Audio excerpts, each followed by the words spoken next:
नमस्कार, आपका स्वागत है हमारे YouTube चैनल के एक नए वीडियो में। स्वप्नों को लेकर हर इंसान जिज्ञासु होता है। ऐसा कोई इंसान नहीं होगा जिन्हें रात को नींद में स्वप्न ना आते हो। हाँ, ये जरूर हो सकता है कि कोई इंसान ऐसे होते हैं कि जिनको बहुत कम स्वप्न आते हैं। लेकिन सवाल यह है कि क्या स्वप्न केवल इंसानों को आते हैं? क्या जानवरों को स्वप्न आते होंगे? जानवरों को अक्सर स्वप्न नहीं आते क्योंकि उनके पास केवल इंस्टिंक्ट है, इंटेलेक्ट नहीं। जानवर अपने सर्वाइवल के लिए अपने इंस्टिंक्ट का उपयोग करते हैं, अपनी अंतर्दृष्टि का उपयोग करते हैं। लेकिन चूंकि इंसान को बुद्धि दी है और वो अपने दिन भर अपने जागृत अवस्था में अपनी कॉन्शियसनेस का भौतिक स्तर पर ही उपयोग करता है। ज़्यादातर वो ग्रॉस बॉडी कॉन्शियसनेस के स्तर पर जीता है और इसलिए परमात्मा ने इनको ईगो, इंटेलेक्ट के अलावा उनको अंतर्दृष्टि यानी कि इंस्टिंक्ट भी दिया है। लेकिन सवाल यह है कि इंसान अपनी ज़्यादातर जो कॉन्शियसनेस का उपयोग भौतिक स्तर पर ही करता है और इसलिए वो अपनी इंस्टिंक्ट का उपयोग नहीं कर पाता है और इसलिए वो अज्ञात शक्ति पूरे ब्रह्मांड का नियंत्रण करती है, जिन्हें सर्जन, विनाश, पालन ये तीन काम करने होते हैं। और इस अज्ञात शक्ति को हम परमात्मा, भगवान, ईश्वर, खुदा इत्यादि नाम से जानते हैं। वो अज्ञात शक्ति हमारा मार्गदर्शन करती है और जब दिन भर हमारी जागृत अवस्था में हमारी चेतना भौतिकता में ग्रस्त होती है तो ये जो वाइब्रेशंस होते हैं, ये डिवाइन गाइडेंस की जो फ्रीक्वेंसी होती है, जिनको हमारे शरीर नामक इस एंटेना ने ग्रास तो किया है लेकिन डिकोड नहीं कर पाया है। तो वो हमारी चेतना के अंदर वो डाटा पड़ा है सुषुप्त अवस्था में और जब रात को हम सो जाते हैं तब हमारा कॉन्शियस माइंड जब साइलेंट होता है, कहते हैं ना कि कॉन्शियस माइंड शांत होता है, पैसिव होता है, तब हमारे अनकॉन्शियस में पड़ी हुई ये जानकारी जो है दिमाग प्रोसेस करता है और इसे ड्रीम के रूप में दे देता है। तो ये स्वप्न का क्या रहस्य है और कैसे हम स्वप्न के द्वारा डिवाइन गाइडेंस को प्राप्त कर सकते हैं और कैसे हम स्वप्न के द्वारा डिविनेशन प्राप्त कर सकते हैं, यानी कि डिवाइन गाइडेंस प्राप्त कर सकते हैं। अक्सर हम आकाशिक रिकॉर्ड्स की बात करते हैं, कहते हैं ना कि ऑल इज विद इन। हमारे सारी समस्याओं का हल, हमारे सारे सवालों का जवाब इसी कलेक्टिव कॉन्शियसनेस में, इसी स्पेस में यानी कि आकाशा में है। लेकिन ये सारे जवाब जो है वो फ्रीक्वेंसी के रूप में है। तो जागृत अवस्था में जब हमारा दिमाग और हमारी चेतना भौतिक अनुभूति में, भौतिक अनुभवों में ग्रस्त होता है, व्यस्त होता है, तब ये जो फ्रीक्वेंसीज है हमारी चेतना में कभी कभी प्रवेश तो कर जाती है, हम उसे ग्रास्प कर लेते हैं लेकिन डिकोड नहीं करते हैं, डिकोड नहीं कर पाते हैं। और इसलिए रात को स्वप्न में जब हमारा ब्रेन इसे प्रोसेस करता है और स्वप्न के रूप में ये हमारा जो अवचेतन मन है, वो अज्ञात शक्ति है, वो हमें इस डिवाइन मार्गदर्शन को स्वप्न के रूप में देने की कोशिश करते हैं। लेकिन इसके लिए हमें कुछ बातें स्वप्न के बारे में जानना जरूरी है ताकि हम ये जो अद्भुत वरदान जो स्वप्न के रूप में हमें मिला है उसका हम सही उपयोग कर पाए। सबसे पहले तो यह है कि जब हमें स्वप्न आते हैं, अक्सर लोग कहते हैं कि सर हमें तो डरावने सपने ज़्यादा आते हैं। वो डरावने सपने इसलिए ज़्यादा आते हैं कि आपके दिमाग में उस स्वप्नों को प्रोसेस करने के लिए जो ज़रूरी मैकेनिज्म तैयार होना चाहिए, कहूँगा कि जो न्यूरल पाथवेज बनने चाहिए वो है नहीं।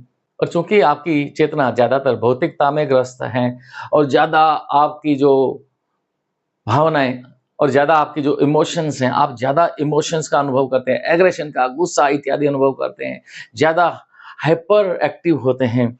ऐसे इंसानों को अक्सर जो है दिन भर की जो इमोशंस होते हैं वो रात को डरावने सपनों के रूप में आता है। हमारे जितने भी सप्रेशंस होते हैं, हम अपनी भावनाओं को, इमोशंस को दबाते हैं, हम अपनी इच्छाओं को दबाते हैं, तो ये सारा हमारे स्वप्न में डरावने सपनों के रूप में, जिसको नाइटमेयर्स कहते हैं, उसके रूप में हम अनुभव करते हैं। कई बार हमारे जीवन की कुछ पुरानी यादें ऐसी हैं कि जो हम वैसे जागृत रूप से उसके बारे में सोचते नहीं है, लेकिन वो फ्रीक्वेंसीज एक्टिव होती है हमारी टाइमलाइन के अंदर और वो फ्रीक्वेंसीज भी हमारे वर्तमान जीवन में हमारी चेतना को इन्फ्लुएंस करती है और वो भी कभी कभी हमारे नींद में हमें स्वप्न के रूप में, डरावने स्वप्न के रूप में, नाइटमेयर्स के रूप में परेशान करती है।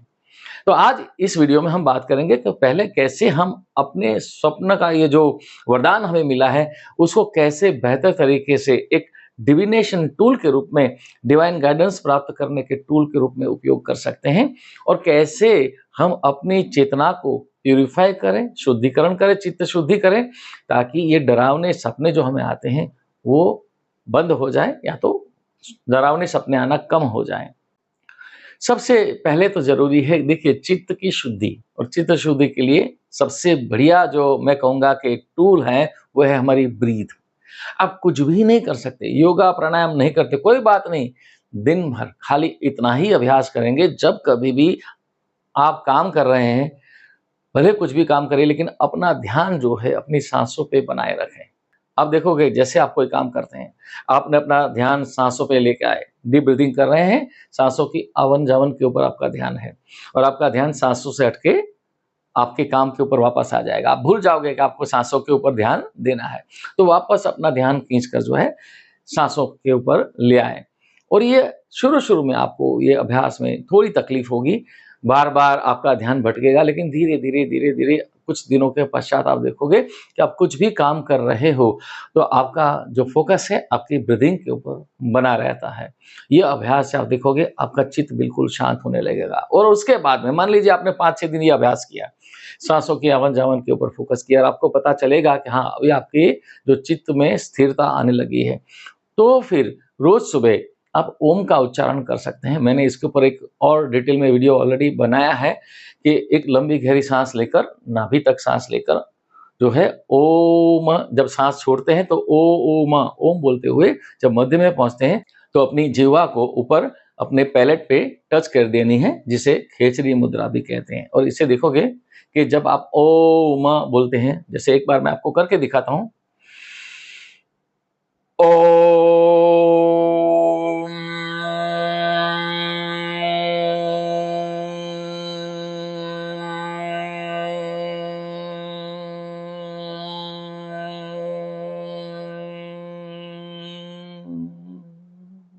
इस तरह से जितना लंबा आप खींच सकते हैं, अपनी जीवा को ऊपर टच करते हुए खेचरी मुद्रा के साथ ओम का उच्चारण करते हैं, आप देखोगे अपने चेहरे में पूरा इतना वाइब्रेशंस का अनुभव करोगे, यहाँ तक कि पूरी बॉडी में एनर्जी का अनुभव करोगे। इससे क्या होता है, आपके चित्त की शुद्धि होती है, आपकी चेतना का दायरा बढ़ता है और शांति आती है, चित्त में स्थिरता आती है, एग्रेशन कम हो जाता है, और ये जो डरावने सपने आपको आते थे वो बंद हो जाएंगे। ये बड़ा सहज है, बड़ी सरल विधि है। और जब ये करोगे तो आप देखोगे कि स्वप्न आपको जो है प्रोफेटिक ड्रीम्स, प्रीकॉग्निटिव ड्रीम्स, सांकेतिक ड्रीम्स, तो जब आपकी चित्त शुद्धि हो जाती है तो आप देखोगे आपका चित्त शांत होने लगेगा, स्थिरता आने लगेगी, विचारों की स्थिरता आने लगेगी, आपकी निर्णायक शक्ति बढ़ेगी, और रात को नींद में जहां आपको पहले डरावने सपने आते थे उसकी जगह पे आपको सांकेतिक स्वप्न आना शुरू हो जाएंगे, प्रोफेटिक ड्रीम्स आना शुरू हो जाएंगे, प्री कॉग्निटिव ड्रीम्स आना शुरू हो जाएंगे। प्रोफेटिक ड्रीम्स मतलब फ्यूचर की किसी घटना के बारे में गाइडेंस मिल जाना। प्री कॉग्निटिव ड्रीम्स आने वाली चुनौतियां हैं, फ्यूचर की घटनाएं हैं, वो आपको बिल्कुल स्वप्न में स्पष्ट रूप से दिख जाती है, उसको प्री कॉग्निटिव ड्रीम्स कहते हैं। और प्रोफेटिक ड्रीम्स जो है वो है आपको भविष्य की कोई आने वाली चुनौती के बारे में आपको जब अलर्ट किया जाता है, सचेत किया जाता है, वो है प्रोफेटिक ड्रीम्स। तो इस तरह के ड्रीम्स के आपके जो अनुभव है वो बढ़ जाते हैं। तो जब शुरू में जब आप ये अभ्यास करते हो, करना क्या है, ड्रीम्स का उपयोग कैसे कर सकते हैं, तो रात को सोने से पहले आपको ये, जब आपको डिविनेशन प्राप्त करना है, मतलब डिवाइन गाइडेंस प्राप्त करना है, तो ये 3 शब्द जो है आपको बड़े ध्यान रखना है, वो है इंटेंशन, अटेंशन और अवेयरनेस। रात को सोने से पहले यू सेट योर इंटेंशन कि आपको जीवन की किसी समस्या के बारे में गाइडेंस चाहिए, मार्गदर्शन चाहिए, और आप एक छोटा सा प्रेयर कर सकते हैं सोने से पहले कि यू वांट डिवाइन गाइडेंस। आप उस परमात्मा को, उस अज्ञात शक्ति को प्रार्थना करते हैं कि मुझे ये जीवन में समस्या है and I need your guidance. और ध्यान रहे, सोने से पहले आप अपने बिस्तर पर, सिरहाने के पास, तकिए के पास, जो है पिलो के पास, एक ड्रीम जर्नल, एक छोटा सा नोटबुक रखना याद रखें। नोटबुक और पेन होना चाहिए, ताकि जब आपको ड्रीम आए, रात को नींद से जब आप उठते हो, तो जो भी ड्रीम आपको आया है उसको लिखना जरूर है। अक्सर लोग ड्रीम आते तो हैं, लेकिन सुबह जब उठते हैं ना तो भूल जाते हैं कि हाँ ड्रीम आया था, लेकिन क्या आया था हल्का सा याद है, पूरा याद नहीं है। तो जब आपकी चित्त शुद्धि होती है और शुरू में जब आपके दिमाग में पर्याप्त न्यूरल पाथवेज नहीं बने हैं उस ड्रीम को डिकोड करने के लिए, तो ब्रेन क्या करता है, ब्रेन उस डाटा को प्रोसेस करके ब्रेन में जो ऑलरेडी मौजूद जो डाटा है उसके आधार पर सिंबॉलिकली आपको कुछ मैसेज देने की कोशिश करता है, उसको कहते हैं सांकेतिक स्वप्न। मतलब कुछ चीज़ें आपको स्वप्न में दिखती हैं। कई बार कुछ लोग कहते हैं कि मुझे ऐसा सपना आया कि मैं हवा में उड़ रहा हूँ, या आप ऐसा देखते हो कि आप रेलवे स्टेशन के ऊपर, प्लेटफ़ॉर्म के ऊपर किसी ट्रेन को पकड़ने के लिए दौड़ रहे हो। ये सारे सिंबॉलिकल ड्रीम्स हैं। अलग-अलग देशों में, अलग-अलग सभ्यताओं में, अलग-अलग सिंबल्स के मीनिंग अलग-अलग होते हैं। पर आम तौर पे अक्सर अगर आपने ये इंटेंशन सेट किया है, देखो जो अज्ञात शक्ति है उसके साथ में आपका एक म्यूचुअल एग्रीमेंट बहुत ज़रूरी है। अगर आपने एक म्यूचुअल एग्रीमेंट किया है कि हाँ, मुझे अगर जब कभी भी कोई गाइडेंस देना है, तो आप इस तरह से मुझे गाइडेंस दे सकते हैं। If you have set an intention, तो आपको उस हिसाब से बिल्कुल मार्गदर्शन मिलेगा। क्योंकि क्या होता है कि देखिए, जो गाइडेंस आपको मिल रहा है, वो कोई शब्दों की भाषा में नहीं है, वो तो है फ्रीक्वेंसी की भाषा। और जब आपको वो भाषा आती नहीं है, तो ब्रेन उसको संकेत के रूप में ही समझाएगा। बिल्कुल ऐसे ही हो गया, मान लीजिए आपको कोई पेट में दर्द हो रहा है और आप किसी डॉक्टर के पास जाते हैं और आप डॉक्टर को कहते हैं कि भाई मुझे क्या तकलीफ है, तो जाहिर सी बात है डॉक्टर बोलेगा ठीक है, कोई चिंता की बात नहीं, लीवर में थोड़ी सूजन है, आपको मैं मेडिसिन दूंगा, उससे ठीक हो जाओगे। लेकिन यदि मान लीजिए आप एक स्वयं एक डॉक्टर हो और आप मान लीजिए हड्डियों के डॉक्टर हो और आप किसी डॉक्टर के पास, किसी एंडोक्रिनोलॉजिस्ट के पास जाते हैं, पेट के जो डॉक्टर होते हैं पेट के रोगों के, उसके पास जाते हैं और कहते हैं डॉक्टर मुझे पेट में जो दर्द है उसकी क्या वजह है। अब देखिए, उनको मालूम है कि आप स्वयं भी एक डॉक्टर हो, तो वो डॉक्टर आपको पेट में दर्द की जो वजह है बिल्कुल विस्तार से मेडिकल टर्मिनोलॉजी में ये क्या है और कैसे ये ठीक होगा, ये आपको समझाएगा। ठीक उसी तरह जब तक आपकी चित्त शुद्धि नहीं हुई है, आपने वो जो अज्ञात शक्ति है जिसको आप अपने भीतर प्राण ऊर्जा के रूप में अनुभव करते हो, उसके साथ में आपका तादात्म्य नहीं हुआ है, तब तक आप उस फ्रीक्वेंसी की भाषा को समझोगे नहीं, और इसलिए ब्रेन जो है सांकेतिक रूप में आपको समझाने की कोशिश करेगा। और जो भी ड्रीम्स आपको आते हैं, मान लीजिए सांकेतिक स्वप्न, उसका अगर आपको इंटरप्रिटेशन देखना है, तो आजकल इंटरनेट के ऊपर ड्रीम इंटरप्रिटेशन के बारे में बहुत सारी वेबसाइट्स हैं। यहाँ पर ये सोचने की जरूरत नहीं क्या उसमें जो लिखा होगा वो सच होगा, क्योंकि आपने एक इंटेंशन सेट किया है कि मुझे जो सांकेतिक ड्रीम्स आएगा उसका अर्थ मैं इंटरनेट पे देख लूंगा। तो अब देखिए, वो अज्ञात शक्ति को अब ये मालूम है, आपके उनके बीच में एक म्यूचुअल एग्रीमेंट हो चुका है कि हाँ, अभी इनको मालूम है अगर मैंने कोई उसे संकेत दिया तो वो देख लेगा। तो यहाँ पर ये बहुत इतना तवज्जो ना दे इस बात को कि हाँ वाकई में ये सच होगा, ये सच ही होगा, क्योंकि आपकी इंटेलेक्ट उस वाइब्रेशंस को जब डिकोड नहीं कर पाती है, तो इंस्टिंक्टिवली इसका फायदा उठाने के लिए, इसका लाभ लेने के लिए आप इसको अभ्यास करते हैं, जिसको कहते हैं इंटेंशन अटेंशन। आप अटेंशन, यू रिमेन अलर्ट कि हाँ मुझे ड्रीम के रूप में गाइडेंस चाहिए, and awareness, you become aware about it कि यस, कि कोई ऐसी शक्ति है जो मेरा मार्गदर्शन कर सकती है। अगर आप यकीन ही नहीं करोगे स्वप्न में, तो ये कुछ नहीं करेगा, because if you don't believe you will not receive. आप बिलीव नहीं करोगे तो आपको मार्गदर्शन मिलेगा नहीं। ये बिल्कुल ऐसा ही है कि यदि आपके कोई घर में बुजुर्ग है, आपको कोई सलाह देते हैं और आप इसको इग्नोर करोगे, तो वो एक बार, दो बार, फिर 3 बार आप देखोगे कि आप उसको इग्नोर करोगे, तो वो जो है आपको सलाह देना बंद कर देंगे और आपको अपने हाल पे छोड़ देंगे।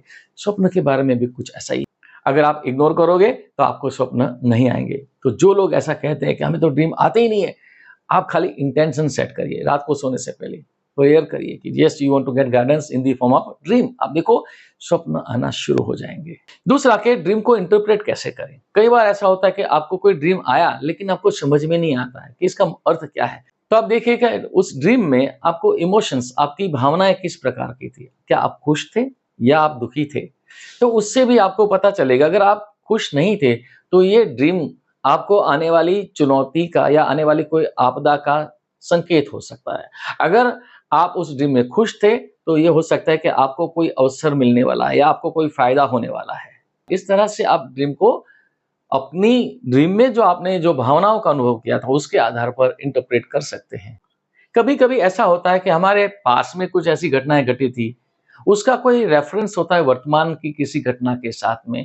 तो जब कभी आप ड्रीम देखते हैं तो उसका कोई, मान लीजिए कोई सांकेतिक स्वप्न है, तो कभी कभी उस संकेत का पास की कोई ऐसी बड़ी सिग्निफिकेंट घटना है क्या, उसके साथ उसका कोई संदर्भ है, उसको भी आप जांचिए, उसको परखिए, तो उससे भी कई बार आपको ड्रीम को समझने में सहायता मिलेगी। कभी कभी आपके पर्सनल प्रेफरेंसेस क्या है कुछ चीजों को लेके, कुछ संकेतों को लेके, इसका भी बड़ा अहम पहलू है। अगर मान लीजिए आप पेट्स को बहुत पसंद करते हैं और अगर आप ड्रीम में एक अच्छे से डॉगी को देखते हैं या अच्छी सी बिल्ली को देखते हैं, तो वहां पर आपके लिए उसका मायने बदल जाता है, बशर्ते वो व्यक्ति ड्रीम में किसी बिल्ली को देखे जिसको बिल्लियों से डर लगता है, तो उसके लिए वो संदर्भ बदल जाता है। लेकिन अगर आप पेट्स को पसंद करते हैं, अगर आप बिल्ली को या कुत्तों को पसंद करते हैं और अगर आपको डॉग या कैट स्वप्न में दिखता है, तो आपके लिए वो संदर्भ बदल जाता है। तो यहाँ पे पर्सनल रेफरेंस के आधार पर भी आप इंटरप्रिटेशन कर सकते हैं। जिस चीज को या जिस संकेत को आपने स्वप्न में देखा, उसके प्रति आपका स्वयं का रुझान, आपका अप्रोच, आपका प्रतिक्रिया जो आपकी है उसके प्रति वो कैसा है, आपका प्रेफरेंस कैसा है, वो भी देखना जरूरी है ड्रीम इंटरप्रिटेशन के लिए। और दूसरी एक महत्वपूर्ण बात यह है कि एक बहुत अहम पहलू है स्वप्न का, वो है ड्रीम इंक्यूबेशन। कभी कभी हम क्या करते हैं, आपको जब कोई ड्रीम आया है तो मैंने देखा है कि अक्सर तुरंत हम शेयर कर देते हैं, किसी से बात करते हैं कि मुझे ऐसा स्वप्न में दिखा। ड्रीम आपने स्वप्न में देखा, उसके बाद भी आप थोड़ा समय दीजिए आपके दिमाग को उस डाटा को प्रोसेस करने का। इंटरप्रिटेशन आपने देख लिया, कोई बात नहीं, लेकिन कुछ एक समय होता है, उसको कहते हैं इंक्यूबेशन, जहां पर दिमाग उस स्वप्न को भी प्रोसेस करके कुछ न कुछ विशेष रूप से आपको संकेत देने की कोशिश करता है। आपके दिन भर की जो जागृत कॉन्शियस अवेयरनेस है, दिन भर के जो आपके अनुभव है उसमें अक्सर मुझे कई लोग कहते हैं कि सर हमें बार बार जो है ना एक ही नंबर दिखते हैं, जैसे 1111 या 121, ऐसा मान लीजिए कहीं गए तो एक ही नंबर। आप घड़ी देखते हैं, जब आपकी घड़ी पे नजर जाती है तो वो पर्टिकुलर समय पे ही आपकी नजर जाती है। इस तरह की बहुत सारी चीजें आपको डेजा वू एक्सपीरियंसेस होते हैं, तो ये अनुभव आपको होते हैं। अगर आप इंक्यूबेशन क्या है उसको समझे, तो कई बार ड्रीम इंटरप्रिटेशन नहीं मान लो आप कर पाए, तो आप किसी की सलाह ले सकते हैं, इंटरनेट के जरिए भी इंटरप्रिटेशन फाइंड आउट कर सकते हैं। आप हमको भी बता सकते हैं, आपको अगर कोई ड्रीम आया तो हम भी आपको उसका एनालिसिस बता सकते हैं। और इसके लिए हमारा एक बेहतरीन कोर्स है दिव्य दृष्टि आकाशिक रिकॉर्ड्स, जिसमें भी हम आपको ये सिखाते हैं कि आप आकाशिक रिकॉर्ड्स के जरिए भी कैसे ड्रीम का इंटरप्रिटेशन है प्राप्त कर सकते हैं, या तो डिवाइन गाइडेंस कैसे प्राप्त कर सकते हैं आकाशिक रिकॉर्ड्स के जरिए ड्रीम को, और कैसे ज्यादा एक्यूरेटली आप उसको गाइडेंस प्राप्त कर सकते हैं ड्रीम के जरिए, वो भी उस कोर्स में सिखाया जाता है। तो ये वीडियो के जरिए मेरा उद्देश्य यही था कि स्वप्न जो है ये हमें मिला हुआ, ईश्वर की तरफ से मिला हुआ एक अद्भुत वरदान है। अक्सर मैंने देखा है कि लोगों को ज्यादा बुरे सपने आते हैं, डरावने सपने आते हैं, और वो सपनों से भी डरते हैं, मतलब कहीं बुरा सपना न आ जाए, तो रात को सोने से पहले से ही वो चिंतित होते हैं। ऐसा न करें, आप अपने इंटेंशन को सेट करें सोने से पहले कि yes you want to, rather than getting nightmares, डरावने सपने देखने के बजाय आप प्रोफेटिक ड्रीम्स या सिंबॉलिकल ड्रीम्स या प्रीकॉग्निटिव ड्रीम्स दिखना चाहोगे, मतलब सांकेतिक स्वप्न, या तो आपको ईश्वरीय मार्गदर्शन के स्वप्न दिखना चाहोगे।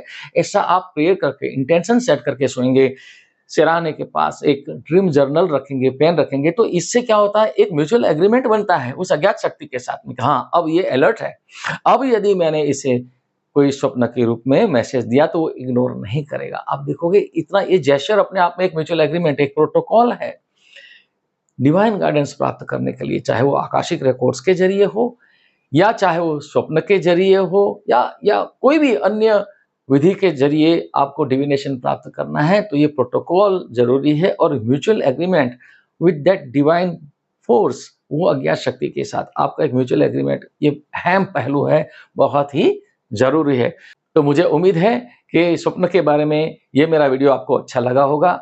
अगर आपको ये वीडियो अच्छा लगा है तो इसे लाइक करें, अपना कमेंट भी करें, सुझाव भी दीजिए, और अभी तक आपने हमारे इस YouTube चैनल को सब्सक्राइब नहीं किया है तो इसे सब्सक्राइब भी जरूर करिए। धन्यवाद, शुक्रिया।